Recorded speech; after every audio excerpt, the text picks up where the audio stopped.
ਕਿਤੇ ਨਾ ਕਿਤੇ ਉਹ ਰਾਹ ਸੌਰੀ ਟੂ ਸੇ ਆਪਣੇ ਭਰਾ ਭੁੱਲ ਗਏ ਨੇ। ਸੋ ਮਨ ਦੇ ਵਿੱਚ ਉਹ ਡਰ ਬਿਠਾ ਕੇ ਓਪਨਲੀ ਅੱਗੇ ਨਹੀਂ ਆ ਰਹੇ, ਗੱਲਬਾਤ ਕਰਦੇ ਹੈ, ਦੁਆਵਾਂ ਦਿੰਦੇ ਹੈ, ਮੇਰੀ ਹੌਸਲਾ ਅਫਜ਼ਾਈ ਕਰਦੇ ਹੈ, ਸ਼ਾਬਾਸ਼ੀ ਦਿੰਦੇ ਆ, ਬਟ ਉਸ ਤੋਂ ਬਿਯੋਂਡ ਨਹੀਂ ਵਧਦੇ। ਪਰ ਉਹ ਉਹਨਾਂ ਦੀ ਮਰਜ਼ੀ ਹੈ। ਕਾਲ ਚੈਨਲ ਦੇਖ ਰਹੇ ਸਾਰੇ ਦਰਸ਼ਕਾਂ ਦਾ ਸਵਾਗਤ ਹੈ। ਪੰਜਾਬ ਦਾ ਬਹੁਤ ਚਰਚਿਤ ਚਿਹਰਾ ਸੁਮੇਰ ਸੈਣੀ ਦੇ ਉੱਤੇ ਬਹੁਤ ਸਾਰੇ ਸਿੱਖ ਨੌਜਵਾਨਾਂ ਦੇ ਕਤਲ ਦੇ ਜਿਹੜੇ ਆ ਉਹ ਇਲਜ਼ਾਮ ਲੱਗੇ ਨੇ ਕਿ ਕਤਲ ਕੀਤੇ ਨੇ ਨੌਜਵਾਨਾਂ ਦੇ। ਬਲਵੰਤ ਸਿੰਘ ਮੁਲਤਾਨੀ ਦਾ ਕਤਲ ਕੇਸ ਦਾ ਜੇਕਰ ਉਹਦੀ ਗੱਲ ਕੀਤੀ ਜਾਵੇ ਤਾਂ ਮਨੁੱਖੀ ਤਸ਼ੱਦਦ ਜਿਹੜਾ ਉਹ ਬਹੁਤ ਸੁਮੇਰ ਸੈਣੀ ਦੇ ਉੱਤੇ ਇਲਜ਼ਾਮ ਲੱਗਦੇ ਨੇ, ਮਨੁੱਖੀ ਤਸ਼ੱਦਦ ਬਹੁਤ ਕੀਤਾ। ਤਾਂ ਪਿੱਛੇ ਜੇਕਰ ਪਿਛਲੇ ਬੀਤੇ ਸਾਲ ਦੀ ਗੱਲ ਕੀਤੀ ਜਾਵੇ ਤਾਂ ਸੁਮੇਰ ਸੈਣੀ ਦੀ ਗ੍ਰਿਫਤਾਰੀ ਹੁੰਦੀ ਆ ਤਾਂ ਨਾਲ ਦੀ ਨਾਲ ਅਗਲੇ ਦਿਨ ਹੀ ਰਾਤ ਨੂੰ 2 ਵਜੇ ਜ਼ਮਾਨਤ ਹੋ ਜਾਂਦੀ ਆ। ਤਾਂ ਇਸ ਸੰਬੰਧੀ ਹਾਈ ਕੋਰਟ ਨੇ ਜਿਹੜਾ ਫੈਸਲਾ ਦਿੱਤਾ ਸੀ, ਸੁਪਰੀਮ ਕੋਰਟ ਨੇ ਇਹਦੇ ਵਿੱਚ ਜੇਕਰ ਕਿਹਾ ਜਾਵੇ ਤਾਂ ਕਿਸੇ ਇੱਕ ਕਿਸਮ ਦੀ ਫਟਕਾਰ ਲਗਾਈ ਹੈ ਕਿ ਜਿਹੜੇ ਕੇਸ ਹਾਲੇ ਤੱਕ ਰਜਿਸਟਰ ਨਹੀਂ ਹੋਏ ਉਹਨਾਂ ਕੇਸਾਂ ਦੇ ਵਿੱਚ ਅਗਾਊਂ ਰਾਹਤ ਜਿਹੜੀ ਆ ਉਹ ਕਿਵੇਂ ਮਿਲ ਸਕਦੀ ਆ। 10 ਸਤੰਬਰ ਨੂੰ ਜਿਹੜੀ ਆ ਉਹ ਗੱਲ ਕੀਤੀ ਜਾਵੇ ਤਾਂ ਸੁਮੇਰ ਸੈਣੀ ਦੇ ਕੇਸਾਂ ਦੇ ਵਿੱਚ ਜਿਹੜੀ ਅਗਾਊਂ ਰਾਹਤ ਕਿਵੇਂ ਮਿਲ ਸਕਦੀ ਆ।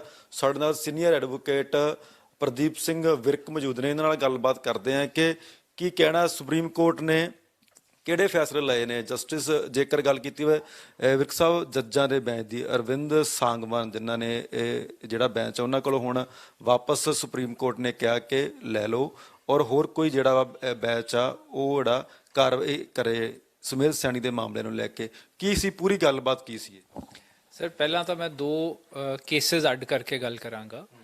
ਜਿਹੜੀ ਤੁਹਾਡੀ ਗੱਲ ਤੋਂ ਮੈਨੂੰ ਸਮਝ ਆਇਆ ਕਿ ਦਰਸ਼ਕਾਂ ਨੂੰ ਥੋੜੀ ਜਿਹੀ ਕਲੈਰੀਫਿਕੇਸ਼ਨ ਦੇਣ ਦੀ ਆਪਾਂ ਨੂੰ ਲੋੜ ਹੈ। ਜਿਹੜਾ ਸੁਮੇਰ ਸੈਣੀ ਦਾ ਐਂਟੀਸਪੇਟਰੀ ਬੇਲ ਦਾ ਅਗਾਊ ਜ਼ਮਾਨਤ ਦਾ ਜਿਹੜਾ ਮਾਮਲਾ ਹੈ ਉਹ 2018 ਤੋਂ ਸ਼ੁਰੂ ਹੁੰਦਾ ਹੈ। ਹੁਣ ਉਹ ਅੱਡ-ਅੱਡ ਬੈਂਚਸ ਕੋਲ ਚੱਲ ਰਹੀ ਸੀ ਔਰ ਜਿਹੜਾ ਇਹਨੂੰ ਅਰੈਸਟ ਕੀਤਾ ਗਿਆ ਅਗਾਊ ਜ਼ਮਾਨਤ ਹੁੰਦਿਆਂ ਹੋਇਆਂ ਉਹਨੂੰ ਅਰੈਸਟ ਕਰਨ ਕਰਕੇ ਹਾਈ ਕੋਰਟ ਨੇ ਉਹਦੇ ਉੱਤੇ ਇਹਦੀ ਅਰੈਸਟ ਨੂੰ ਲੈ ਕੇ ਸਰਕਾਰ ਤੇ ਸਵਾਲ ਚੁੱਕੇ।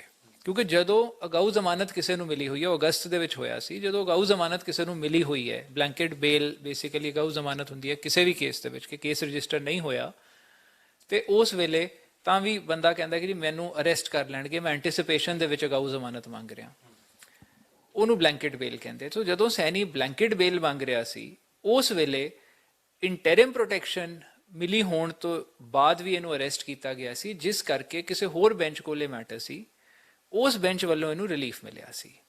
ਜਿਹੜੇ ਜੱਜ ਸਾਹਿਬ ਦਾ ਤੁਸੀਂ ਜ਼ਿਕਰ ਕਰ ਰਹੇ ਹੋ ਆਰਡਰ ਦਾ 10 ਸਤੰਬਰ ਦਾ, ਇਹ ਅਗਾਊ ਜ਼ਮਾਨਤ ਦੀ ਕੰਟੀਨਿਊਏਸ਼ਨ ਦੇ ਵਿੱਚ ਸੀ। ਹੁਣ ਉਹ 10 ਸਤੰਬਰ ਦਾ ਆਰਡਰ ਹੈ। ਹੁਣ ਉਸ ਆਰਡਰ ਦੇ 2 ਪਹਿਲੂ ਨੇ। ਪਹਿਲਾ ਤਾਂ ਇਹ ਕਿ ਜਿਹੜਾ ਆਨਰੇਬਲ ਸੁਪਰੀਮ ਕੋਰਟ ਨੇ ਕਿਹਾ ਹੈ ਕਿ ਜਿਹੜੇ ਕੇਸ ਅਜੇ ਤੱਕ ਰਾਈਜ਼ ਨਹੀਂ ਕੀਤੇ ਜਾਂ ਜਿਹੜੇ ਆਫੈਂਸਿਸ ਕਮਿਟ ਹੋਏ ਵੀ ਨਹੀਂ ਉਹਨਾਂ ਦੇ ਵਿੱਚ ਬਲੈਂਕਟ ਪ੍ਰੋਟੈਕਸ਼ਨ ਦੇਣਾ ਪੋਸੀਬਲ ਨਹੀਂ ਹੈ ਔਰ ਉਹ ਗਲਤ ਹੈ। ਉਹ ਇੱਕ ਲੀਗਲ ਪੈਰਾਮੀਟਰ ਐਕਸੀਡ ਕਰਨ ਦੇ ਲਈ ਔਰ 2 ਹਫ਼ਤਿਆਂ ਦੇ ਵਿੱਚ ਪਟੀਸ਼ਨ ਡਿਸਾਈਡ ਕਰਨ ਲਈ ਜੋ ਆਨਰੇਬਲ ਸੁਪਰੀਮ ਕੋਰਟ ਵੱਲੋਂ ਡਾਇਰੈਕਸ਼ਨ ਹੋਈ ਹੈ ਉਹ ਤਾਂ ਬਹੁਤ ਵਧੀਆ ਗੱਲ ਹੈ। ਜਿਹੜਾ ਇੱਕ ਉਸੇ ਆਰਡਰ ਦੇ ਵਿੱਚ ਹਾਈ ਕੋਰਟ ਦੇ ਆਰਡਰ ਦੇ ਵਿੱਚ 10 ਸਤੰਬਰ ਦੇ ਆਰਡਰ ਦੇ ਵਿੱਚ ਇੱਕ ਦੂਜਾ ਪਹਿਲੂ ਹੈ ਜਿਹੜਾ ਮੈਂ ਤੁਹਾਡੇ ਦਰਸ਼ਕਾਂ ਨੂੰ ਕਹਾਂਗਾ ਮੇਰੀ ਗੱਲ ਤੇ ਨਾ ਜਾ ਕੇ ਤੁਸੀਂ ਇੰਟਰਨੈਟ ਤੋਂ honourable Punjab Haryana high court ਦੀ ਵੈਬਸਾਈਟ ਤੇ ਜਾਓ ਔਰ ਇਹ 10 ਸਤੰਬਰ ਦੇ ਆਰਡਰ ਨੂੰ ਡਾਊਨਲੋਡ ਕਰਕੇ ਪੜ੍ਹੋ। ਇੱਕ ਬੜਾ ਡਿਟੇਲਡ ਔਰ 45 ਤੋਂ 47 ਪੇਜਸ ਦਾ ਆਰਡਰ ਹੈ। ਉਹਦੇ ਵਿੱਚ ਤੁਸੀਂ ਇੱਕ ਬੜੀ ਇੰਟਰਸਟਿੰਗ ਗੱਲ ਵੇਖੋਗੇ। ਪੰਜਾਬ ਸਰਕਾਰ ਨੇ ਬਹਿਸ ਕਰਦੇ ਹੋਏ ਸੁਮੇਰ ਸਿੰਘ ਸੈਣੀ ਦੇ ਖਿਲਾਫ ਕੀ ਪੁਆਇੰਟਸ ਰੱਖੇ ਹੈ ਉਹ ਦੇਖਣ ਵਾਲੇ ਹੈ। ਪੰਜਾਬ ਸਰਕਾਰ ਨੇ ਸੁਮੇਰ ਸੈਣੀ ਦੇ ਐਂਟੀਸੀਡੈਂਟਸ ਤੱਕ ਨਹੀਂ ਦੱਸੇ ਕੋਰਟ ਨੂੰ। ਜਦੋਂ ਵੀ ਕੋਈ ਬਲੈਂਕਟ ਬੇਲ ਫਾਈਲ ਹੁੰਦੀ ਹੈ ਉਹਦੇ ਵਿੱਚ ਜਾਂ ਕੋਈ ਵੀ ਅਗਾਊ ਜ਼ਮਾਨਤ ਦੀ ਪਟੀਸ਼ਨ ਫਾਈਲ ਹੁੰਦੀ ਹੈ ਉਹਦੇ ਵਿੱਚ ਮੇਨ ਚੀਜ਼ਾਂ ਕੀ ਹੁੰਦੀਆਂ, ਜਿਹੜਾ ਐਕਿਊਜ਼ਡ ਹੈ ਉਹਦੇ ਬਾਰੇ ਦੱਸਿਆ ਜਾਂਦਾ ਕਿ ਜੀ ਇਹਦੇ ਕੀ ਕ੍ਰੈਡੈਂਸ਼ੀਅਲਸ ਹੈ, ਇਹਦਾ ਕੀ ਟਰੈਕ ਰਿਕਾਰਡ ਹੈ। ਦੂਜਾ, ਇਹ ਕਿਤੇ ਐਬਸਕੌਂਡ ਤਾਂ ਨਹੀਂ ਕਰ ਜੂਗਾ। ਤੀਜਾ, ਇਹ ਕਿਤੇ ਇੰਟੀਮੀਡੇਟ ਮਤਲਬ ਧਮਕਾਊਗਾ ਤਾਂ ਨਹੀਂ ਵਿਟਨੈਸਿਸ ਨੂੰ। ਇਹ ਕਿਤੇ ਐਵੀਡੈਂਸ ਟੈਂਪਰ ਵਿਦ ਤਾਂ ਨਹੀਂ ਕਰੂਗਾ। ਹੁਣ ਇਹ ਚਾਰੋਂ ਪੈਰਾਮੀਟਰਸ ਦੇ ਉੱਤੇ ਪੰਜਾਬ ਸਰਕਾਰ ਨੇ ਕੋਈ ਬਹਿਸ ਹੀ ਨਹੀਂ ਕੀਤੀ। ਸੁਮੇਰ ਸੈਣੀ ਨੇ ਵੈਂਡੇਟਾ ਦੀ ਪਲੀ ਲਈ ਹੈ ਕਿ ਜਦੋਂ ਦੀ ਕੈਪਟਨ ਗਵਰਨਮੈਂਟ ਬਣੀ ਹੈ ਉਹ ਵੈਂਡੇਟਾ ਉਹਦੇ ਤੇ ਅਨਲੀਸ਼ ਹੋਇਆ ਔਰ ਉਹਦੇ ਤੇ ਮੁਲਤਾਨੀ ਕੇਸ ਤੇ ਦੂਜੇ ਕੇਸਿਸ ਰਜਿਸਟਰ ਹੋਏ, ਵਿਜੀਲੈਂਸ ਦੇ ਕੇਸਿਸ ਰਜਿਸਟਰ ਹੋਏ। ਇਹ ਸੁਮੇਰ ਸੈਣੀ ਦੀ ਪਲੀ ਹੈ। ਉਹਦੇ ਉਲਟ ਜਿਹੜੀ ਸੱਚਾਈ ਹੈ, ਸੀਬੀਆਈ ਦਾ ਸੁਮੇਰ ਸੈਣੀ ਦੇ ਖਿਲਾਫ ਕੇਸ ਚੱਲ ਰਿਹਾ ਇੱਕ ਹਿੰਦੂ ਫੈਮਿਲੀ ਨੂੰ ਮਾਰਨ ਦੇ ਲਈ। ਉਹ ਨਿਊ ਦਿੱਲੀ ਦੇ ਵਿੱਚ ਟਰਾਇਲ ਟ੍ਰਾਂਸਫਰ ਹੋ ਚੁੱਕੀ ਹੈ। ਆਨਰੇਬਲ ਸੁਪਰੀਮ ਕੋਰਟ ਨੇ ਟ੍ਰਾਂਸਫਰ ਕੀਤੀ ਸੀ ਉਸ ਕੇਸ ਦੀ। ਪੰਜਾਬ ਹਰਿਆਣਾ ਹਾਈ ਕੋਰਟ ਦੇ ਜਿਹੜੇ ਜੱਜ ਸਾਹਿਬ ਉਹ ਕੇਸ ਸੁਣ ਰਹੇ ਸੀ, ਜਸਟਿਸ ਝਾਂਜੀ, ਉਹਨਾਂ ਨੇ ਜਜਮੈਂਟ ਦੇ ਵਿੱਚ ਲਿਖਿਆ ਕਿ ਸੁਮੇਧ ਸੈਣੀ ਨੇ ਨਿਹੰਗ ਅਜੀਤ ਸਿੰਘ ਪੂਲੇ ਦੇ ਥਰੂ ਇੰਟੀਮੀਡੇਟ ਕਰਵਾਇਆ। ਇਹਨਾਂ ਚੀਜ਼ਾਂ ਨੂੰ ਕਿਤੇ ਵੀ ਆਨਰੇਬਲ ਹਾਈ ਕੋਰਟ ਦੇ ਸਾਹਮਣੇ ਰੱਖਿਆ ਨਹੀਂ ਗਿਆ ਜਦੋਂ ਇਹਨੂੰ ਬਲੈਂਕਟ ਬੇਲ ਦੀ ਇੰਟਰਿਮ ਪ੍ਰੋਟੈਕਸ਼ਨ ਮਿਲੀ ਹੈ। ਉਸ ਤੋਂ ਇਲਾਵਾ ਜਸਟਿਸ ਤੀਰਥ ਸਿੰਘ ਠਾਕੁਰ, ਜਿਹੜੇ ਪਹਿਲਾਂ ਪੰਜਾਬ ਹਰਿਆਣਾ ਹਾਈ ਕੋਰਟ ਦੇ ਚੀਫ ਜਸਟਿਸ ਸੀ, ਫਿਰ ਚੀਫ ਜਸਟਿਸ ਆਫ ਇੰਡੀਆ ਬਣੇ, ਉਹਨਾਂ ਨੇ ਇੱਕ ਜੱਜਿਸ ਦੇ ਫੋਨ ਸਰਵੇਲੈਂਸ ਦੇ ਇਸ਼ੂ ਨੂੰ ਲੈ ਕੇ ਸੁਮੇਧ ਸੈਣੀ ਨੂੰ ਇੰਡਾਈਟ ਕੀਤਾ ਸੀ। ਉਸ ਇਨਕੁਆਇਰੀ ਰਿਪੋਰਟ ਨੂੰ ਤੇ ਉਹਦੇ ਤੇ ਲਿਖੀ ਲੈਟਰ ਨੂੰ ਪੰਜਾਬ ਗਵਰਨਮੈਂਟ ਨੇ ਪੁਆਇੰਟ ਆਊਟ ਨਹੀਂ ਕੀਤਾ ਆਨਰੇਬਲ ਹਾਈ ਕੋਰਟ ਦੇ ਸਾਹਮਣੇ। ਸੁਮੇਧ ਸੈਣੀ ਦੇ ਉੱਤੇ ਜਦੋਂ ਐਂਟੀਸਪੇਟਰੀ ਬਿੱਲ ਰਿਜੈਕਟ ਹੋਈ ਹੈ, Z+ ਕੈਟਾਗਰੀ ਦੀ ਸਿਕਿਉਰਿਟੀ ਹੁੰਦਿਆਂ ਸੁਮੇਧ ਸੈਣੀ ਉਹ ਸਿਕਿਉਰਿਟੀ ਛੱਡ ਕੇ 4 ਤੋਂ 6 ਵਾਰੀ ਘਰੋਂ ਭੱਜਿਆ ਹੈ। ਮਤਲਬ ਐਬਸਕੌਂਡ ਉਹ ਕਰ ਸਕਦਾ ਹੈ, ਇਹ ਫੈਕਟ ਆਨਰੇਬਲ ਹਾਈ ਕੋਰਟ ਨੂੰ ਨਹੀਂ ਦੱਸਿਆ ਗਿਆ। ਤੇ ਮੈਨੂੰ ਦੱਸੋ ਪੰਜਾਬ ਸਰਕਾਰ ਨੇ ਕੀ ਰੋਲ ਅਦਾ ਕੀਤਾ? ਜੱਜ ਕੋਲ ਪਰਸਨਲ ਨੌਲੇਜ ਤਾਂ ਨਹੀਂ ਹੋਊਗੀ ਨਾ ਕੇਸ ਦੀ। ਜੱਜ ਸਾਹਿਬ ਇਹ ਤਾਂ ਨਹੀਂ ਕਹਿ ਸਕਦੇ ਕਿ ਹਾਂ ਸੁਮੇਧ ਸੈਣੀ ਨੇ ਆਹ ਚੀਜ਼ਾਂ ਕੀਤੀਆਂ, ਮੈਂ ਅਖਬਾਰਾਂ 'ਚੋਂ ਪੜ੍ਹੀਆਂ। ਇਹ ਤਾਂ ਸਰਕਾਰ ਨੇ ਦੱਸਣਾ ਸੀ। ਸਰਕਾਰ ਨੇ ਕਿਉਂ ਨਹੀਂ ਦੱਸੀਆਂ ਆਹ ਚੀਜ਼ਾਂ? ਔਰ ਜੇ ਆ ਪੈਰਾਮੀਟਰਸ ਦੇ ਵਿੱਚ ਨਹੀਂ ਕੀਤਾ ਗਿਆ, ਇੱਕ ਲੀਗਲ ਪੈਰਾਮੀਟਰ ਨੂੰ ਕੋਰਟ ਨੇ ਐਕਸੀਡ ਕੀਤਾ, ਬਹੁਤ ਵਧੀਆ ਗੱਲ ਹੈ। ਆਨਰੇਬਲ ਸੁਪਰੀਮ ਕੋਰਟ ਨੇ ਉਸ ਚੀਜ਼ ਨੂੰ ਸੈਟੀਸਾਈਡ ਕਰਨ ਦੇ ਲਈ ਕਿਹਾ ਹੈ ਔਰ 2 ਹਫ਼ਤਿਆਂ ਡਿਸਾਈਡ ਕਰਨ ਨੂੰ ਕਿਹਾ। ਪਰ ਫਿਰ ਉਹੀ ਮੁੱਦਾ ਉੱਠਦਾ ਕਿ 3.5 ਸਾਲ ਸੁਮੇਧ ਸੈਣੀ ਇੰਟਰਿਮ ਪ੍ਰੋਟੈਕਸ਼ਨ ਕਿਵੇਂ ਲੈ ਗਿਆ? 10 ਸਤੰਬਰ ਦਾ ਆਰਡਰ ਆਨਰੇਬਲ ਸੁਪਰੀਮ ਕੋਰਟ ਦੇ ਵਿੱਚ ਚੈਲੰਜ ਹੋ ਕੇ ਸੁਣਵਾਈ ਤੇ 4 ਮਾਰਚ ਨੂੰ ਕਿਉਂ ਆਉਂਦਾ ਹੈ 6 ਮਹੀਨੇ ਬਾਅਦ? ਇਹ ਡਿਲੇ ਕਿਸ ਦੇ ਲੈਵਲ ਤੇ ਹੈ? ਆਬਵੀਅਸਲੀ ਸਟੇਟ ਵੱਲੋਂ ਡਿਲੇ ਹੋਈ ਹੈ। ਬਹੁਤ ਵਧੀਆ ਸਟੈਪ ਹੈ, ਦੇਰ ਆਏ ਦੁਰੁਸਤ ਆਏ, ਆਏ ਤਾਂ ਸਹੀ। ਕਿਤੇ ਨਾ ਕਿਤੇ ਸਰਕਾਰ ਪ੍ਰੋਟੈਕਟ ਕਰਦੇ ਰਹੀ ਹੈ ਸੁਮੇਧ ਸੈਣੀ ਨੂੰ, ਜਿਸ ਤਰੀਕੇ ਨਾਲ ਉਹ ਕਹਿੰਦੇ ਕਿ ਮੈਨੂੰ ਮੇਰੇ ਤੇ ਜਿਹੜੀ ਆ ਸਿਆਸਤ ਕੀਤੀ ਜਾ ਰਹੀ ਹੈ, ਸਿਆਸਤ ਦੇ ਪ੍ਰੇਰਿਤ ਮੇਰੇ ਤੇ ਕੇਸ ਦਰਜ ਕੀਤੇ ਜਾ ਰਹੇ ਨੇ। ਪਰ ਇਹ ਸਭ ਤੋਂ ਲੱਗ ਰਿਹਾ ਕਿ ਸਰਕਾਰ ਔਰ ਜਿਹੜੇ ਸਰਕਾਰ ਦੇ ਵਕੀਲ ਨੇ ਉਹ ਕਿਤੇ ਨਾ ਕਿਤੇ ਸੁਮੇਧ ਸੈਣੀ ਨੂੰ ਪ੍ਰੋਟੈਕਟ ਕਰਦੇ ਨਜ਼ਰ ਆਏ। ਵੇਖੋ ਹੁਣ ਆ ਜਿਹੜੇ ਤੁਸੀਂ ਆਰਡਰ ਦੀ ਗੱਲ ਕਰ ਰਹੇ ਹੋ, ਇਹਦੇ 'ਚ ਮੌਜੂਦਾ ਐਡਵੋਕੇਟ ਜਨਰਲ ਪੇਸ਼ ਹੋਏ ਹੈ।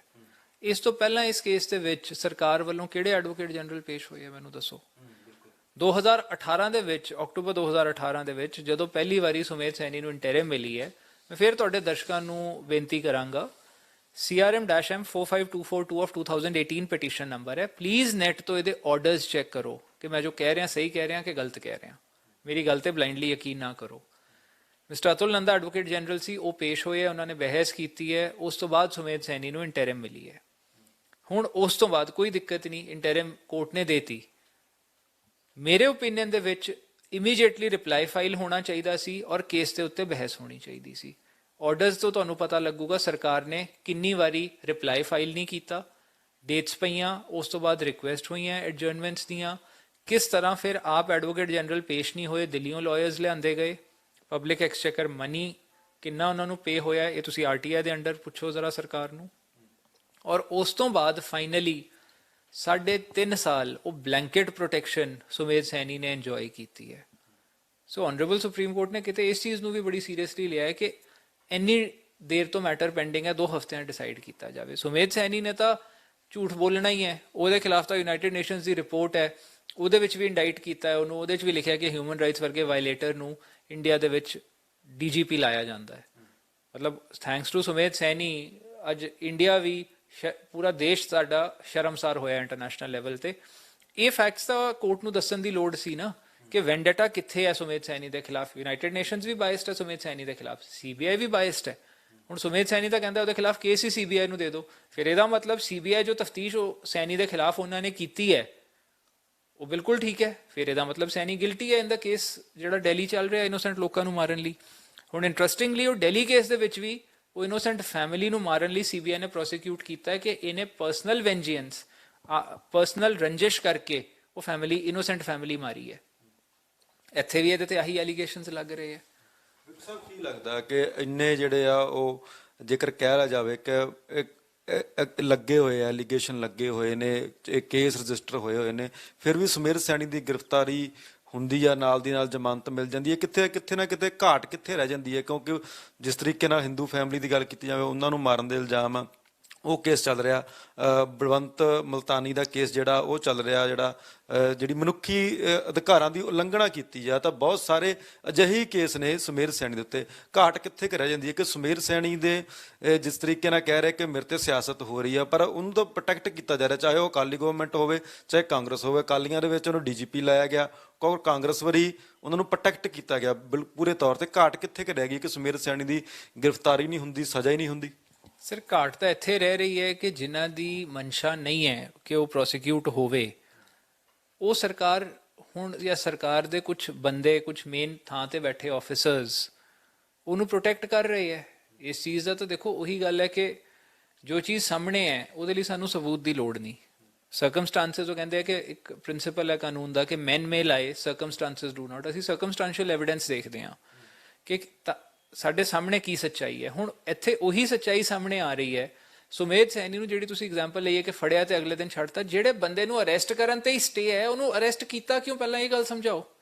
ਇਹ ਤਾਂ ਅਰੈਸਟ ਕਰਕੇ ਉਹਦੇ ਹੱਕ ਦੇ ਵਿੱਚ ਕੋਰਟ ਨੂੰ ਇਹ ਦੱਸਣਾ ਸੀ ਜੋ ਐਵੀਡੈਂਟ ਹੈ ਕਿ ਜੀ ਲੋ ਅਸੀਂ ਤੁਹਾਡੇ ਆਰਡਰ ਵਾਇਲੇਟ ਕੀਤਾ ਤਾਂ ਕਿ ਵੈਂਡੇਟਾ ਸਾਬਿਤ ਹੋ ਜਾਏ। ਇਹ ਤਾਂ ਮੈਨੂੰ ਆਹੀ ਸਮਝ ਆਉਂਦੀ ਹੈ ਐਜ਼ ਅ ਲਾਇਰ, ਨਹੀਂ ਤਾਂ ਉਹਨੂੰ ਅਰੈਸਟ ਕਰਨ ਦੀ ਕੀ ਲੋੜ ਸੀ? ਇਹੋ ਜਿਹੀ ਕਿਹੜੀ ਚੀਜ਼ ਸੀ ਜਿਹੜੀ ਉਹਦੇ ਕੋਲੋਂ ਰਿਕਵਰ ਕਰਨੀ ਸੀ? ਤੁਸੀਂ ਸਟੇ ਵਿਕੇਟ ਕਰਾਓ। 3 ਸਾਲ ਤੋਂ ਤੁਸੀਂ ਉਸ ਜਦੋਂ ਦੀ ਗੱਲ ਹੈ, ਅਗਸਤ ਦਾ ਇਨਸੀਡੈਂਟ ਹੈ, ਅਕਤੂਬਰ 2018 ਤੋਂ ਇਹਨੂੰ ਸਟੇ ਮਿਲੀ ਹੋਈ ਸੀ। ਸਟੇ ਤਾਂ ਵਿਕੇਟ ਕਰਾਉਣ ਲਈ ਕਦੇ ਗਏ ਨਹੀਂ, ਸਟੇ ਤੇ ਬਹਿਸ ਨਹੀਂ ਕੀਤੀ, ਪਟੀਸ਼ਨ ਡਿਸਾਈਡ ਨਹੀਂ ਕਰਾਈ। ਅਰੈਸਟ ਕਰਨ ਦੀ ਛੇਤੀ ਫਿਰ ਕਾਹਦੇ ਲਈ? ਅਰੈਸਟ ਤੁਹਾਨੂੰ ਵੀ ਮਤਲਬ ਸਾਰਿਆਂ ਨੂੰ ਪਤਾ ਹੈ ਕਿ ਅਰੈਸਟ ਉਹਨੂੰ ਕਰ ਹੀ ਨਹੀਂ ਸਕਦੇ ਸੀ ਜਦੋਂ ਤੱਕ ਇੰਟਰਿਮ ਪ੍ਰੋਟੈਕਸ਼ਨ ਸੀ। ਫਿਰ ਅਰੈਸਟ ਕਰਕੇ ਵੈਂਡੇਟਾ ਨਹੀਂ ਸ਼ੋ ਹੋਣਾ ਸੀ ਤੇ ਹੋਰ ਕੀ ਸ਼ੋ ਹੋਣਾ ਸੀ? ਸੁਮੇਰ ਸੈਣੀ ਕਿਉਂ ਅਜਿਹਾ ਚਿਹਰਾ ਬਣਿਆ? ਸੁਮੇਰ ਸੈਣੀ ਦੇ ਕਰਕੇ ਜਿਹੜੇ ਨੇ ਏਜੀ ਉਹ ਬਦਲੇ ਜਾਂਦੇ ਨੇ, ਏਪੀਐਸ ਦਿਓਲ ਨੂੰ ਬਦਲਿਆ ਜਾਂਦਾ ਕਿ ਉਹੀ ਏਜੀ ਲਾਏ ਗਏ ਨੇ ਜਿਹੜੇ ਸੁਮੇਰ ਸੈਣੀ ਦੇ ਕੇਸ ਲੜ ਰਹੇ ਨੇ। ਅਜਿਹਾ ਕਿਉਂ ਲੱਗ ਰਿਹਾ ਕਿ ਸੁਮੇਰ ਸੈਣੀ ਨੂੰ ਸਰਕਾਰ ਕਿਉਂ ਬਚਾਉਣਾ ਚਾਹੁੰਦੀ ਹੈ? ਦੇਖੋ ਸੁਮੇਧ ਸੈਣੀ ਨੂੰ ਕਿਉਂ ਬਚਾ ਰਹੇ ਹੈ ਉਹ ਤਾਂ ਮੈਨੂੰ ਚੀਜ਼ ਨਹੀਂ ਪਤਾ। ਮੈਂ ਦੇਖੋ ਨਾ ਤਾਂ ਬੀਇੰਗ ਅ ਪ੍ਰਾਈਵੇਟ ਲਾਇਰ ਮੈਂ ਸੁਮੇਧ ਸੈਣੀ ਦੇ ਖਿਲਾਫ ਬਹੁਤ ਦੇਰ ਤੋਂ ਆ ਰਿਹਾ। ਜਦੋਂ ਇਹ ਪਾਵਰ ਦੀ ਪੀਕ ਤੇ ਸੀ 2007 ਤੋਂ, ਮੈਂ ਤਾਂ ਉਦੋਂ ਦਾ ਇਹਦੇ ਖਿਲਾਫ ਪੇਸ਼ ਹੋ ਰਿਹਾ। ਸੋ ਕਿਸੇ ਵੀ ਐਂਗਲ ਤੋਂ ਮੈਨੂੰ ਉਸ ਚੀਜ਼ ਦੇ ਵਿੱਚ ਸਮਝ ਨਹੀਂ ਆਈ ਕਿ ਇੱਕ ਝੂਠਾ ਜਿਹੜਾ ਰੁਤਬਾ ਆਪਣਾ ਬਣਾ ਕੇ ਚੱਲਦਾ ਹੈ, ਲੋਕੀ ਉਹਦੇ ਤੋਂ ਕਿਉਂ ਡਰਦੇ ਹੈ। ਪ੍ਰੈਸ ਨੇ ਮੇਰਾ ਰੋਲ ਰੀਸੈਂਟਲੀ ਹਾਈਲਾਈਟ ਕੀਤਾ ਹੈ ਪਿਛਲੇ ਕੁਝ ਸਾਲਾਂ 'ਚ। ਅਦਰਵਾਈਜ਼ ਸੁਮੇਧ ਸੈਣੀ ਦੇ ਖਿਲਾਫ ਤਾਂ ਮੈਂ ਉਦੋਂ ਬਿਨਾਂ ਡਰੇ ਲੜਦਾ ਰਿਹਾ, ਹੁਣ ਮੈਨੂੰ ਕੀ ਦਿੱਕਤ ਹੈ? ਲੇਕਿਨ ਜਦੋਂ ਮੈਂ ਲੜਿਆ ਉਸ ਵੇਲੇ ਵੀ ਤਾਂ ਇਹਨੂੰ ਸਰਕਾਰ ਦੀ ਬੈਕਿੰਗ ਸੀ। ਉਸ ਵੇਲੇ ਤਾਂ ਇਹ ਵਿਜੀਲੈਂਸ ਚੀਫ ਸੀ, ਡੀਜੀਪੀ ਰਿਹਾ, ਔਰ ਜਿਹੜੀ ਸਰਕਾਰ ਨੇ ਲਾਇਆ ਉਸੇ ਸਰਕਾਰ ਨੇ ਇਹਨੂੰ ਹਟਾਇਆ, ਇਹਨੇ ਇੰਨਾ ਗੰਦ ਪਾਤਾ। ਸੋ ਮੈਨੂੰ ਉਸ ਚੀਜ਼ ਨਾਲ ਕਿ ਸਰਕਾਰ ਇਹਨੂੰ ਪ੍ਰੋਟੈਕਟ ਕਰ ਰਹੀ ਹੈ ਜਾਂ ਨਹੀਂ ਕਰ ਰਹੀ, ਜਾਂ ਕਿਹੜੀ ਸਰਕਾਰ ਦੇ ਵਿੱਚ ਇਹਦੀ ਸੈਟਿੰਗ ਹੈ, ਕੌਣ ਇਹਦੇ ਮਾਈ ਬਾਪ ਜਿਹਨੂੰ ਅਸੀਂ ਕਹਿੰਦੇ ਆ ਬੈਠੇ, ਮੈਨੂੰ ਉਸ ਨਾਲ ਕੋਈ ਫਰਕ ਨਹੀਂ ਪੈਂਦਾ। ਮੇਰੀ ਜ਼ਿੰਦਗੀ ਦਾ ਰਾਹ ਬੜਾ ਸਿੰਪਲ ਹੈ। ਮੈਂ ਤਾਂ ਰੱਬ ਤੇ ਵਿਸ਼ਵਾਸ ਕਰਕੇ ਚੱਲਦਾ। ਮੈਨੂੰ ਪਤਾ ਹੈ ਸੱਚ ਦੀ ਜਿੱਤ ਹੁੰਦੀ ਹੈ, ਰੱਬ ਨੇ ਸੱਚਾਈ ਦਾ ਸਾਥ ਦੇਣਾ ਹੈ, ਰੱਬ ਨੇ ਪਾਪੀਆਂ ਨੂੰ ਉਹਨਾਂ ਦੇ ਅੰਜਾਮ ਤੱਕ ਪਹੁੰਚਾਉਣਾ ਹੀ ਪਹੁੰਚਾਉਣਾ ਹੈ। ਉਹ ਮੇਰੇ ਵਰਗੇ ਜਾਂ ਤੁਹਾਡੇ ਵਰਗੇ ਜਾਂ ਕਿਸੇ ਹੋਰ ਨੇ ਬਹਾਨਾ ਬਣ ਕੇ ਇੱਕ ਕਾਨੂੰਨੀ ਲੜਾਈ ਲੜ ਕੇ ਉਹਨੂੰ ਅੰਜਾਮ ਤੱਕ ਲੈ ਜਾਣਾ ਹੈ, ਉਹ ਕਿਹਨੇ ਉਹ ਕਰਨਾ ਹੈ, ਉਹ ਰੱਬ ਦੀ ਰਜ਼ਾ ਹੈ। ਸਰ ਤੁਹਾਡੇ ਵੱਲੋਂ ਕਿਹੜੇ ਕਿਹੜੇ ਕੇਸ ਹੋਣ ਜਿਹੜੇ ਤੇ ਜਿਨ੍ਹਾਂ ਖਿਲਾਫ ਸੁਮੇਧ ਸੈਣੀ ਦੇ ਖਿਲਾਫ ਤੁਸੀਂ ਪੇਸ਼ ਰਹੇ ਹੋ, ਕਿਹੜੇ ਕਿਹੜੇ ਕੇਸ ਨੇ ਉਹ? ਸਰ ਸਾਰੇ ਕੇਸਿਸ ਦੇ ਵਿੱਚ ਹੀ ਕਿਤੇ ਨਾ ਕਿਤੇ ਮੈਂ ਹੈਗਾ, ਔਰ ਉੱਥੇ ਉਹ ਜ਼ਿਕਰ ਵੀ ਆ ਰਿਹਾ ਹੈ, ਉਹ ਚੀਜ਼ਾਂ ਪੁਆਇੰਟ ਆਊਟ ਵੀ ਹੋ ਰਹੀਆਂ। ਮੁਲਤਾਨੀ ਕੇਸ ਦੇ ਵਿੱਚ ਕੰਪਲੇਨੈਂਟ ਵੱਲੋਂ, ਬਾਕੀ ਕੇਸਿਸ ਦੇ ਵਿੱਚ ਵੀ, ਬਿਕੋਜ਼ ਰਿਕਾਰਡ ਤਾਂ ਹਰ ਪਾਸੇ ਮੈਂ ਹੀ ਲਾਇਆ ਜਿੱਥੇ ਵੀ ਲਾਇਆ ਇਹਦੇ ਖਿਲਾਫ। ਸੋ ਇਹਦੇ ਖਿਲਾਫ ਆ ਰਿਹਾ ਔਰ ਬੜੀ ਦੇਰ ਤੋਂ ਆ ਰਿਹਾ। ਬਟ ਪੁਆਇੰਟ ਇਹੀ ਹੈ ਕਿ ਜਦੋਂ ਸਰਕਾਰ ਚਾਹੁੰਦੀ ਨਹੀਂ, ਹੁਣ ਜਿਵੇਂ ਅਮਨ ਸਕੌਡਾ ਕੇਸ ਹੈ, ਮੈਂ ਇੱਕ ਐਗਜ਼ਾਮਪਲ ਦੇਣਾ, ਉਹਦੀ ਤਫਤੀਸ਼ ਜਾਂ ਉਹਦੇ ਸੈਣੀ ਦਾ ਰੋਲ ਕਿਉਂ ਨਹੀਂ ਹਾਈਲਾਈਟ ਹੋ ਰਿਹਾ? ਉਹ ਸਿਰਫ ਤਾਂ ਨਹੀਂ ਹੋ ਰਿਹਾ ਬਿਕੋਜ਼ ਸੁਮੇਧ ਸਿੰਘ ਸੈਣੀ ਦੇ ਅਗੇਂਸਟ ਆਫਿਸਰਸ ਨੇ ਨਹੀਂ ਐਫਆਈਆਰ ਰਜਿਸਟਰ ਕੀਤੀ। ਉਹ ਨਹੀਂ ਚਾਹੁੰਦੇ ਸੀ ਉਸ ਕੇਸ ਦੀ ਤਫਤੀਸ਼ ਹੋਵੇ। ਸੋ ਉਹਨਾਂ ਚੀਜ਼ਾਂ ਦੇ ਵਿੱਚ ਮੈਂ ਪ੍ਰੋਸੀਕਿਊਸ਼ਨ ਨੂੰ ਵੇਖ ਕੇ ਜਾਂ ਅਫਸਰਾਂ ਦਾ ਰਵੱਈਆ ਵੇਖ ਕੇ ਮੈਂ ਡੀਮੋਰਲਾਈਜ਼ ਨਹੀਂ ਹੋ ਸਕਦਾ। ਮੈਨੂੰ ਤਾਂ ਆਹ ਦੇਖਣਾ ਹੈ ਕਿ ਮੇਰੀ ਜਿਹੜੀ ਇੱਕ ਕ੍ਰਿਮੀਨਲਸ ਇਨ ਯੂਨੀਫਾਰਮ ਨੂੰ ਸਜ਼ਾ ਦਿਵਾਉਣ ਦੀ ਮੁਹਿੰਮ ਹੈ, ਇੱਕ ਵਰਦੀ ਨੂੰ ਬੇਦਾਗ ਕਰਨ ਦੀ ਮੁਹਿੰਮ ਹੈ, ਪਬਲਿਕ ਦਾ ਫੇਥ ਇਸ ਸਿਸਟਮ ਦੇ ਵਿੱਚ ਰਿਪੋਜ਼ ਕਰਨ ਦੀ ਇੱਕ ਐਫਰਟ ਹੈ, ਉਹਦੇ ਵਿੱਚ ਮੈਂ ਜਿੱਤ ਹਾਸਿਲ ਕਰਾਂ ਔਰ ਇਹੋ ਜਿਹੀ ਦਾਗਦਾਰ ਵਰਦੀ ਵਾਲਿਆਂ ਨੂੰ ਉਹਨਾਂ ਦੇ ਪਾਪਾਂ ਦੀ ਸਜ਼ਾ ਦਿਵਾ ਸਕਾਂ। ਹੁਣ ਅੱਗੇ ਤੁਹਾਨੂੰ ਕੀ ਲੱਗ ਰਿਹਾ ਕਿ ਜਿਸ ਤਰੀਕੇ ਨਾਲ ਸੁਪਰੀਮ ਕੋਰਟ ਨੇ ਇੱਕ ਵਾਰ ਜੇ ਕਿਹਾ ਜਾਵੇ ਫਟਕਾਰ ਹੀ ਲਗਾਈ ਆ ਹਾਈ ਕੋਰਟ ਨੂੰ ਕਿ ਤੁਸੀਂ ਉਹ ਜਿਹੜੇ ਜਿਨ੍ਹਾਂ ਨੇ ਫੈਸਲਾ ਲਿਆ ਉਹਨਾਂ ਨੂੰ ਪਾਸੇ ਰੱਖ ਕੇ ਹੋਰ ਜੱਜ ਜਿਹੜੇ ਨੇ ਉਹਨਾਂ ਤੋਂ ਜਿਹੜੀ ਆ ਅਗਲੀ ਕਾਰਵਾਈ ਕਰਵਾਈ ਜਾਵੇ, ਅੱਗੇ ਕੀ ਲੱਗ ਰਿਹਾ ਕਿ ਕਿੰਨੇ ਕੁ ਸਮੇਂ ਦੇ ਵਿੱਚ ਸੁਮੇਧ ਸੈਣੀ ਜਿਹੜਾ ਉਹ ਉਹਦੇ ਉੱਤੇ ਕੇਸ ਦਰਜ ਹੋ ਸਕਦੇ ਨੇ, ਉਹ ਗ੍ਰਿਫਤਾਰ ਵੀ ਹੋ ਸਕਦਾ ਦੁਬਾਰਾ? ਸਰ ਗ੍ਰਿਫਤਾਰ ਤਾਂ ਉਹੀ ਗੱਲ ਆਉਂਦੀ ਹੈ, ਹੁਣ ਇਲੈਕਸ਼ਨਸ ਨੇ ਪੰਜਾਬ ਦੇ ਵਿੱਚ, ਕੋਈ ਜੈਨੂਇਨਲੀ ਪੁਲਿਸ ਵਾਲਿਆਂ ਨੂੰ ਡਾਇਰੈਕਸ਼ਨ, ਦੇਖੋ ਜੇ ਪੁਲਿਸ ਵਾਲਿਆਂ ਨੇ ਕਰਨਾ ਹੁੰਦਾ ਫਿਰ ਤਫਤੀਸ਼ਾਂ ਕਰਨੀਆਂ ਹੁੰਦੀਆਂ ਤੇ ਸੈਣੀ ਨੇ ਕੀ ਕੀਤਾ ਪੁਲਿਸ ਵਾਲਿਆਂ ਨੂੰ ਤਾਂ ਪਤਾ ਹੈ। ਉਹਨਾਂ ਨੇ ਪਰਚੇ ਨਹੀਂ ਦਰਜ ਕੀਤੇ। ਜਿਵੇਂ ਅਮਨ ਸਕੋਡਾ ਕੇਸ ਦੀ ਗੱਲ ਕਰ ਰਿਹਾ, ਜੇ ਦਰਜ ਕਰਨਾ ਹੋਵੇ ਕੋਈ ਵੀ ਪੁਲਿਸ ਵਾਲਾ ਅੱਜ ਹੀ ਉਸ ਚੀਜ਼ ਨੂੰ ਚੁੱਕ ਸਕਦਾ ਹੈ। ਉਹਦੀ ਨਹੀਂ ਤਫਤੀਸ਼ ਹੋ ਰਹੀ, ਦੂਜੇ ਕੇਸਿਸ ਦੀ ਨਹੀਂ ਤਫਤੀਸ਼ ਹੋ ਰਹੀ। ਹੁਣ ਗਵਰਨਮੈਂਟ ਬਣਦੀ ਹੈ, ਗਵਰਨਮੈਂਟ ਉਹਦੇ 'ਚ ਕੀ ਡਿਸਾਈਡ ਕਰਦੀ ਹੈ, ਜਾਂ ਪੁਲਿਸ ਵਾਲਿਆਂ ਨੇ ਆਪ ਤਾਂ ਕੁਝ ਕੀਤਾ ਨਹੀਂ, ਸੁਮੇਧ ਸੈਣੀ ਸਿਕਿਉਰਿਟੀ ਛੱਡ ਕੇ ਭੱਜਿਆ, ਉਹਦੀ ਸਿਕਿਉਰਿਟੀ ਵਿਡਰਾਅ ਨਹੀਂ ਹੋਈ। ਉਹ ਚੀਜ਼ਾਂ ਤਾਂ ਹੁਣ ਟਾਈਮ ਹੀ ਡਿਸਾਈਡ ਕਰੂਗਾ ਕਿ ਅੱਗੇ ਸਰਕਾਰ ਕੀ ਕਰਦੀ ਹੈ। ਜਿੱਥੇ ਤੱਕ ਮੇਰਾ ਸਵਾਲ ਹੈ, ਸਰਕਾਰ ਦੇ ਰੋਲ ਤੋਂ ਇੰਡੀਪੈਂਡੈਂਟਲੀ ਮੈਂ ਲੜ ਵੀ ਰਿਹਾ, ਲੜਦਾ ਵੀ ਰਵਾਂਗਾ। ਹਾਈ ਕੋਰਟ ਕੀ ਕਰ ਸਕਦੀ ਹੈ ਜਿਹੜੇ ਪੈਂਡਿੰਗ ਕੇਸ ਆ ਸੁਮੇਧ ਸੈਣੀ ਤੇ? ਦੇਖੋ ਹਾਈ ਕੋਰਟ ਦਾ ਤਾਂ ਹੁਣ ਕਿਹੜੇ ਬੈਂਚ ਕੋਲ ਜਾਂਦਾ ਹੈ, 2 ਹਫ਼ਤਿਆਂ ਡਿਸੀਜਨ ਆਊਗਾ, ਇਹ ਪੱਕਾ ਹੈ। ਪਰ ਉਹ ਕਿਹੜੇ ਬੈਂਚ ਕੋਲ ਜਾਂਦਾ ਹੈ, ਕੀ ਫੈਸਲਾ ਹੁੰਦਾ, ਉਹ ਤਾਂ ਪ੍ਰਿਡਿਕਟ ਨਹੀਂ ਹੋ ਸਕਦਾ। ਇਸ ਵਾਰ ਪੰਜਾਬ ਸਰਕਾਰ ਦੇ ਵਕੀਲਾਂ ਨੇ ਜਿਹੜੇ ਏਜੀ ਜਿਹੜੇ ਨੇ ਦੀਪਕ ਪਟਵਾਲੇ, ਉਹਨਾਂ ਦਾ ਰੋਲ ਨੂੰ ਕਿਸ ਤਰੀਕੇ ਨਾਲ ਦੇਖਦੇ ਹੋ? ਕਿਉਂਕਿ ਹੁਣ ਉਹ ਨਵੇਂ ਅਪਾਇੰਟ ਹੋਏ ਆ, ਉਹਦੇ ਨਾਲ ਦੀ ਨਾਲ ਸੁਪਰੀਮ ਕੋਰਟ ਨੇ ਜਿਹੜਾ ਇਹ ਆਰਡਰ ਦਿੱਤਾ ਹਾਈ ਕੋਰਟ ਨੂੰ। ਦੇਖੋ ਅਪਾਇੰਟ ਤਾਂ ਹੋਏ, ਉਹਨਾਂ ਨੂੰ ਟਾਈਮ ਹੋ ਗਿਆ। ਔਰ ਇਹ ਜਿਹੜੀ SLP ਜਿਹਦੇ 'ਚ ਆਰਡਰ ਆਇਆ ਹੈ, ਇਹ 24 ਦਸੰਬਰ ਦੀ ਫਾਈਲਡ ਹੈ। ਸੋ ਇਹ ਸਮਝੋ 2.5 ਮਹੀਨੇ ਬਾਅਦ ਕਿਉਂ ਲਿਸਟ ਹੋਈ ਹੈ ਮੈਨੂੰ ਨਹੀਂ ਪਤਾ, ਨਹੀਂ ਤਾਂ ਜਨਰਲੀ ਇਮੀਡੀਏਟਲੀ ਹੋ ਜਾਂਦੀ ਹੈ, ਥੋੜੇ ਦਿਨਾਂ ਬਾਅਦ ਹੀ ਹੋ ਜਾਂਦੀ ਹੈ। ਬਾਕੀ ਪਤਵਾਲੀਆ ਸਾਹਿਬ ਬੜੇ ਕੰਪੀਟੈਂਟ ਲਾਇਰ ਨੇ, ਡੈਜ਼ਿਗਨੇਟਿਡ ਸੀਨੀਅਰ ਨੇ, ਐਜ਼ AG ਉਹਨਾਂ ਨੇ ਐਟਲੀਸਟ ਸ਼ੁਰੂਆਤ ਤਾਂ ਕਰਵਾਈ। ਪਰ ਉਹ ਹੁਣ ਅੱਗੇ ਕਿਸ ਹੱਦ ਤੱਕ ਚੀਜ਼ ਜਾਂਦੀ ਹੈ, ਕੀ ਹਾਈ ਕੋਰਟ ਦੇ ਵਿੱਚ ਬਹਿਸ ਹੁੰਦੀ ਹੈ, ਕੀ ਆਊਟਕਮ ਹੁੰਦੀ ਹੈ, ਉਹਦੇ ਤੋਂ ਹੁਣ ਅੱਗੇ ਪ੍ਰੈਡਿਕਟ ਕਰ ਪਾਉਣਾ ਉਹਨਾਂ ਚੀਜ਼ਾਂ ਨੂੰ ਮੇਰੇ ਲਈ ਪੋਸੀਬਲ ਨਹੀਂ ਹੈ। ਉਹ ਕੋਈ ਵੀ ਲਾਇਰ ਨਹੀਂ ਪ੍ਰੈਡਿਕਟ ਕਰ ਸਕੂਗਾ, ਬਿਕੋਜ਼ ਕਿਹੜੇ ਬੈਂਚ ਕੋਲ ਜਾਊਗੀ, ਕੀ ਫੈਕਟਸ ਅੱਗੇ ਪ੍ਰੈਜ਼ੈਂਟ ਕੀਤੇ ਜਾਂਦੇ ਆ ਸੈਣੀ ਦੇ ਖਿਲਾਫ, ਉਹਦੇ ਤੇ ਡਿਪੈਂਡ ਕਰੂਗਾ। ਅਸੀਂ ਉਮੀਦ ਕਰ ਸਕਦੇ ਹਾਂ ਕਿ ਜਿਹੜੀਆਂ ਮੈਂ ਚੀਜ਼ਾਂ ਨੂੰ ਰੈਫਰ ਕੀਤਾ ਹੈ, ਮੈਂ ਹਮੇਸ਼ਾ ਸੈਣੀ ਦੇ ਅਗੇਂਸਟ ਆ ਰਿਕਾਰਡ ਕੋਰਟਸ ਦੇ ਵਿੱਚ ਲਾਉਂਦਾ ਰਿਹਾ, ਪ੍ਰੈਸ ਦੇ ਵਿੱਚ ਵੀ ਦਿਖਾਉਂਦਾ ਰਿਹਾ। ਉਮੀਦ ਕਰਦਾ ਕਿ ਇਹ ਵੀ ਲਾਉਣਗੇ ਉਹ ਕੋਰਟ ਦੇ ਵਿੱਚ। ਵਿਕ ਸਾਹਿਬ, ਜਦੋਂ ਲਾਸਟ ਵਾਰ ਆਪਣੀ ਗੱਲਬਾਤ ਹੋਈ ਸੀ ਤੇ ਤੁਸੀਂ ਕਿਹਾ ਸੀ ਕਿ ਬਹੁਤ ਸਾਰੇ ਲੋਕ ਆ ਜਿਹੜੇ ਹਾਲੇ ਵੀ ਡਰਦੇ ਨੇ ਸੁਮੇਧ ਸੈਣੀ ਤੋਂ, ਕਿ ਜਦੋਂ ਸੁਮੇਧ ਸੈਣੀ ਗ੍ਰਿਫਤਾਰ ਹੋ ਜਾਏਗਾ ਤਾਂ ਉਦੋਂ ਸਾਹਮਣੇ ਆਵਾਂਗੇ ਕਿ ਕੀ ਕੁਝ ਕੀਤਾ ਇਹਨਾਂ ਨੇ, ਸਾਡੇ ਨਾਲ ਕੀ ਕੀਤਾ, ਪਰਿਵਾਰ ਦੇ ਨਾਲ ਕੀ ਕੀਤਾ। ਕੀ ਉਹਨਾਂ ਲੋਕਾਂ ਵੱਲੋਂ ਜਾਂ ਕੁਝ ਲੋਕਾਂ ਵੱਲੋਂ ਤੁਹਾਡੇ ਤੱਕ ਪਹੁੰਚ ਕੀਤੀ ਗਈ ਹੈ ਕਿ ਇਹ ਜਾਂ ਤੁਹਾਨੂੰ ਦੱਸਿਆ ਗਿਆ ਹੋਵੇ ਕਿ ਤੁਸੀਂ ਲਗਾਤਾਰ ਉਹਨਾਂ ਦੇ ਖਿਲਾਫ, ਸੁਮੇਧ ਸੈਣੀ ਦੇ ਖਿਲਾਫ ਪੇਸ਼ ਹੁੰਦੇ ਆ ਰਹੇ, ਤੁਹਾਡੇ ਤੱਕ ਪਹੁੰਚ ਕੀਤੀ ਗਈ ਉਹਨਾਂ ਲੋਕਾਂ ਵੱਲੋਂ? ਪਹੁੰਚ ਤਾਂ ਕੀਤੀ ਗਈ ਹੈ ਜੀ, ਬੜੀ ਮੈਂ ਲਗਾਤਾਰ ਹੀ ਲੋਕ ਕਾਲਸ ਕਰਦੇ ਹੈ, ਮੈਸੇजेस ਕਰਦੇ ਹੈ। ਮੈਂ ਕਹਾਂਗਾ ਰਾਦਰ ਓਨੈਸਟਲੀ ਕਿ ਦੁਆਵਾਂ ਬਹੁਤ ਦਿੰਦੇ ਹੈ, ਲੇਕਿਨ ਲੜਨ ਦੇ ਲਈ ਉਹ ਤਿਆਰ ਨਹੀਂ ਹੈ। ਮਤਲਬ ਇੱਕ ਕਿਤੇ ਨਾ ਕਿਤੇ ਮੈਨੂੰ ਅਫਸੋਸ ਵੀ ਹੁੰਦਾ ਹੈ ਕਿ ਸਾਡੇ ਜਿਹੜੇ ਗੁਰੂ ਸਾਹਿਬ ਨੇ ਇੱਕ ਨਿਡਰ ਸਿੱਖ ਕੌਮ ਬਣਾਈ ਸੀ, ਕਿਤੇ ਨਾ ਕਿਤੇ ਉਹ ਸਿੱਖਾਂ ਦੇ ਮਨ 'ਚ ਡਰ ਆ ਗਿਆ ਹੈ। ਸੋ ਗੁਰੂ ਸਾਹਿਬ ਨੇ ਜੋ ਕਿਹਾ ਸੀ, ਜੇ ਤੋ ਪ੍ਰੇਮ ਖੇਲਣ ਕਾ ਚਾਓ ਸਿਰ ਤਰ ਤਰੀ ਗਲੀ ਮੋਰੀ ਆਓ, ਇਸ ਮਾਰਗ ਪੈਰ ਤਰੀ ਜੇ ਸਿਰ ਦੀਜੇ ਕਾਣ ਨਾ ਕੀਜੇ, ਉਹ ਕਿਤੇ ਨਾ ਕਿਤੇ ਉਹ ਰਾਹ ਆਮ ਸੌਰੀ ਟੂ ਸੇ ਆਪਣੇ ਭਰਾ ਭੁੱਲ ਗਏ ਨੇ। ਸੋ ਮਨ ਦੇ ਵਿੱਚ ਉਹ ਡਰ ਬਿਠਾ ਕੇ ਓਪਨਲੀ ਅੱਗੇ ਨਹੀਂ ਆ ਰਹੇ, ਗੱਲਬਾਤ ਕਰਦੇ ਹੈ, ਦੁਆਵਾਂ ਦਿੰਦੇ ਹੈ, ਮੇਰੀ ਹੌਸਲਾ ਅਫਜ਼ਾਈ ਕਰਦੇ ਹੈ, ਸ਼ਾਬਾਸ਼ੀ ਦਿੰਦੇ ਹੈ, ਬਟ ਉਸ ਤੋਂ ਬਿਯੋਂਡ ਨਹੀਂ ਵਧਦੇ। ਪਰ ਉਹ ਉਹਨਾਂ ਦੀ ਮਰਜ਼ੀ ਹੈ, ਮੈਂ ਉਹਨਾਂ ਨੂੰ ਕੀ ਕਹਿ ਸਕਦਾ। ਖੌਫ ਕਿਉਂ ਸੁਮੇਧ ਸੈਣੀ ਦਾ ਹਾਲੇ ਵੀ ਲੋਕਾਂ ਦੇ ਵਿੱਚ? ਦੇਖੋ ਮੈਂ ਤਾਂ ਡਰਦਾ ਨਹੀਂ ਜੀ, ਨਾ ਇਹਦੇ ਤੋਂ ਨਾ ਇਹਦੇ ਚੇਲਿਆਂ ਤੋਂ। ਜਿਹੜੇ ਹੁਣ ਵੀ ਪੁਲਿਸ ਵਾਲੇ ਕੁਝ ਹੈਗੇ ਆ ਜਿਹੜੇ ਇਹਦੇ ਚੇਲੇ ਹੈ, they are still in service, ਉਹਨਾਂ ਤੋਂ ਮੈਂ ਤਾਂ ਡਰਦਾ ਨਹੀਂ। ਹੁਣ ਕੌਣ ਬੰਦਾ ਡਰਦਾ, ਉਹਦੀ ਆਪਣੀ ਫਿਤਰਤ ਹੈ, ਉਹ ਕਿਉਂ ਡਰਦਾ ਉਹ ਜਾਣੇ। ਸੁਮੇਧ ਸੈਣੀ ਨੇ ਜੋ ਕਰਨਾ ਹੈ, ਉਹਦੇ ਚੇਲਿਆਂ ਨੇ ਜੋ ਕਰਨਾ ਹੈ, ਕਰੀ ਜਾਣ। ਮੈਂ ਰੱਬ ਦੇ ਵਿੱਚ ਵਿਸ਼ਵਾਸ ਰੱਖਦਾ। ਲੱਗਦਾ ਕਿ ਜਿਹੜਾ 2 ਹਫ਼ਤੇ ਨਾਲ ਸਮਾਂ ਦਿੱਤਾ ਗਿਆ, ਕਿਹੋ ਜਿਹਾ ਫੈਸਲਾ ਕੋਈ ਆ ਸਕਦਾ, ਕੋਈ ਰਾਹਤ ਭਰਿਆ ਫੈਸਲਾ ਆ ਸਕਦਾ ਉਹਨਾਂ ਲੋਕਾਂ ਵਾਸਤੇ ਜਿਨ੍ਹਾਂ ਲੋਕਾਂ ਦੇ ਨਾਲ ਇਹੋ ਜਿਹੇ ਜ਼ੁਲਮ ਹੋਏ ਆ? ਦੇਖੋ ਐਂਟੀਸਪੇਟਰੀ ਬੇਲ ਰਿਜੈਕਟ ਹੋਣ ਨਾਲ ਕੋਈ ਓਵਰਨਾਈਟ ਤਾਂ ਕੋਈ ਚਮਤਕਾਰ ਨਹੀਂ ਹੋਣਾ ਜੀ। ਉਹ ਤਾਂ ਅਰੈਸਟ ਤੋਂ ਪ੍ਰੋਟੈਕਸ਼ਨ ਹੈ, ਸੈਣੀ ਸੁਪਰੀਮ ਕੋਰਟ ਵੀ ਜਾਊਗਾ, ਪਰ ਉਹ ਟੈਂਪਰੇਰੀ ਚੀਜ਼ ਹੈ ਨਾ ਜੀ। ਵੈਸੇ ਵੀ ਸੈਣੀ ਵੈਂਡੇਟਾ ਦੀ ਪਲੀ ਤੇ ਲੈ ਰਿਹਾ ਹੈ ਕਿ ਕੈਪਟਨ ਅਮਰਿੰਦਰ ਸਿੰਘ CM ਸੀ। ਜੇ CM ਹੀ ਕੈਪਟਨ ਅਮਰਿੰਦਰ ਸਿੰਘ ਨਹੀਂ ਰਹੇ ਤੇ ਉਹ ਪਟੀਸ਼ਨ ਤਾਂ ਵੈਸੇ ਹੀ ਨਹੀਂ ਸਟੈਂਡ ਕਰਦੀ। ਸੋ 2 ਮਹੀਨਿਆਂ 'ਚ ਜੇ ਉਹ ਡਿਸਮਿਸ ਵੀ ਹੋ ਜਾਂਦੀ ਹੈ, ਇਫ ਲੈਟ ਅਸ ਪ੍ਰੀਜ਼ਿਊਮ ਕਿ ਉਹ ਡਿਸਮਿਸ ਹੋ ਜਾਂਦੀ ਹੈ, ਤਾਂ ਸੁਮੇਧ ਸੈਣੀ ਨੂੰ ਕੀ ਰਾਹਤ ਹੈ ਉਹਦੇ 'ਚ? ਸੁਮੇਧ ਸੈਣੀ ਨੂੰ ਨਵੀਂ ਸਰਕਾਰ ਕਿਹੜੀ ਬਣਦੀ ਹੈ, ਕਿਹੜੇ ਲੋਕੀ ਨਵੀਂ ਕੰਪਲੇਂਟਸ ਦਿੰਦੇ ਆ, ਜਾਂ ਪੁਰਾਣੇ ਕੇਸਾਂ 'ਚ ਸਰਕਾਰ ਅਰੈਸਟ ਕਰਵਾਉਣਾ ਚਾਹੁੰਦੀ ਹੈ, ਜਾਂ ਪੁਲਿਸ ਵਾਲਿਆਂ ਨੇ ਤਾਂ ਕੀ ਅਰੈਸਟ ਕਰਨਾ ਹੈ? ਉਹ ਚੀਜ਼ਾਂ ਤਾਂ ਉਹਦੇ ਤੋਂ ਕਲੀਅਰ ਹੋਣਗੀਆਂ। ਕੇਸ ਕਿਹੜੇ ਨੇ ਹੁਣ ਸੁਮੇਧ ਸੈਣੀ ਦੀ ਜੇਕਰ ਗੱਲ ਕੀਤੀ ਜਾਵੇ, ਔਰ ਕਿੱਥੋਂ ਤੱਕ ਪਹੁੰਚਿਆ ਬਲਵੰਤ ਸਿੰਘ ਮੁਲਤਾਨੀ ਦਾ ਕੇਸ, ਔਰ ਜਿਹੜੀ ਹਿੰਦੂ ਫੈਮਿਲੀ ਦਿੱਲੀ ਜਿਹੜੇ CBI, ਉਹ ਕਿੱਥੇ ਤੱਕ ਪਹੁੰਚੇ ਜੀ? ਜਿਹੜਾ ਤਾਂ ਦਿੱਲੀ ਵਾਲਾ ਕੇਸ ਹੈ, ਉਹਦੇ ਵਿੱਚ ਤਾਂ ਪ੍ਰੋਸੀਕਿਊਸ਼ਨ ਐਵੀਡੈਂਸ ਦੀ ਫਾਈਨਲ ਸਟੇਜਸ ਹੈ, ਉਹਦੇ ਤੇ ਹੈ ਪ੍ਰੋਸੀਕਿਊਸ਼ਨ ਵਿਟਨੈਸ ਲਾਸਟ ਰਹਿੰਦਾ ਹੈ। ਜਿਹੜਾ ਮੁਲਤਾਨੀ ਕੇਸ ਹੈ, ਉਹਦੇ ਵਿੱਚ ਸੁਮੇਧ ਸੈਣੀ ਨੇ ਕੁਐਸ਼ਨ ਪਟੀਸ਼ਨ ਸੁਪਰੀਮ ਕੋਰਟ 'ਚ ਪਾ ਰੱਖੀ ਹੈ।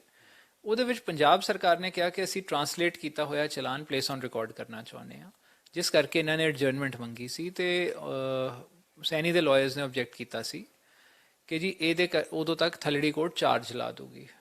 ਤੇ ਉਹਦੇ ਉੱਤੇ ਪੰਜਾਬ ਸਰਕਾਰ ਨੇ ਕਿਹਾ ਸੀ ਜੀ ਇਨ ਦੈਟ ਕੇਸ ਤੁਸੀਂ ਡਾਇਰੈਕਸ਼ਨ ਦੇ ਦਿਓ ਕਿ ਟ੍ਰਾਇਲ ਕੋਰਟ ਪ੍ਰੋਸੀਡਿੰਗ ਐਡਜਰਨ ਕਰੇ। ਸੋ ਉਹ ਸਟੇ ਹੋਇਆ, ਉਦੋਂ ਤੋਂ ਹੁਣ ਤੱਕ ਸਟੇ ਚੱਲ ਰਿਹਾ, ਵਾਰੀ ਨਹੀਂ ਆਈ ਕੇਸ ਦੀ। ਇਸ ਤੋਂ ਇਲਾਵਾ ਜੇ ਅਸੀਂ ਲਈਏ ਸੁਮੇਧ ਸੈਣੀ ਤੇ ਬਰਗਾੜੀ ਬਾਈਬਲ ਕਲਾਂ ਵਾਲੇ ਕੇਸਿਸ ਦੇ ਵਿੱਚ ਅਕਿਊਜ਼ਡ ਬਣਦਾ ਹੈ। ਫਿਰ ਵਿਜੀਲੈਂਸ ਦੀਆਂ 2 FIRs ਦੇ ਵਿੱਚ ਇਹਦਾ ਨਾਮ ਆਉਂਦਾ 11 ਨੰਬਰ ਤੇ 13 ਨੰਬਰ। ਇਨਕਮ ਟੈਕਸ ਕੋਲ ਇਹਦੀਆਂ ਪ੍ਰੋਸੀਡਿੰਗਸ ਚੱਲ ਰਹੀਆਂ, ਐਨਫੋਰਸਮੈਂਟ ਡਾਇਰੈਕਟੋਰੇਟ ਕੋਲ ਇਹਦਾ ਕੇਸ ਜਾ ਚੁੱਕਿਆ ਹੈ।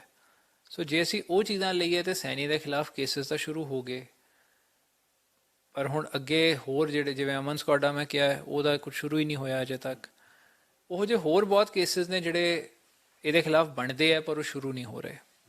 ਉਹ ਹੁਣ ਅੱਗੇ ਟਾਈਮ ਦੱਸੂਗਾ ਕਿ ਜਿਹੜੇ ਆ ਕੇਸਿਸ ਨੇ ਇਹ ਕਿਸ ਅੰਜਾਮ ਤੱਕ ਜਾਂਦੇ ਆ ਔਰ ਸੁਮੇਧ ਸਿੰਘ ਸੈਣੀ ਦੇ ਖਿਲਾਫ ਅੱਗੇ ਫਰੈਸ਼ ਕੰਪਲੇਂਟਸ ਕਿੰਨੀਆਂ ਆਉਂਦੀਆਂ। ਬਲਵੰਤ ਸਿੰਘ ਮਲਤਾਨੀ ਦੇ ਕੇਸ ਦਾ ਉਹ ਕਿੱਥੇ ਤੱਕ ਪਹੁੰਚੇ? ਉਹ ਤਾਂ ਜੀ ਸਟੇ ਹੈ ਨਾ ਜੀ, ਮੈਂ ਉਹੀ ਦੱਸਿਆ ਕਿ ਉਹਦੇ ਵਿੱਚ ਸੁਪਰੀਮ ਕੋਰਟ ਤੋਂ ਹੀ ਸਟੇ ਹੋ ਰੱਖਿਆ। ਸੋ ਚਲਾਨ ਫਾਈਲ ਹੋਣ ਤੋਂ ਬਾਅਦ ਵੀ ਕੋਈ ਪ੍ਰੋਸੀਡਿੰਗ ਅੱਗੇ ਨਹੀਂ ਵਧੀ, ਸਿਰਫ ਚਲਾਨ ਫਾਈਲ ਹੋਇਆ। ਠੀਕ ਹੈ ਸਰ, ਧੰਨਵਾਦ ਬਹੁਤ ਬਹੁਤ ਤੁਹਾਡਾ।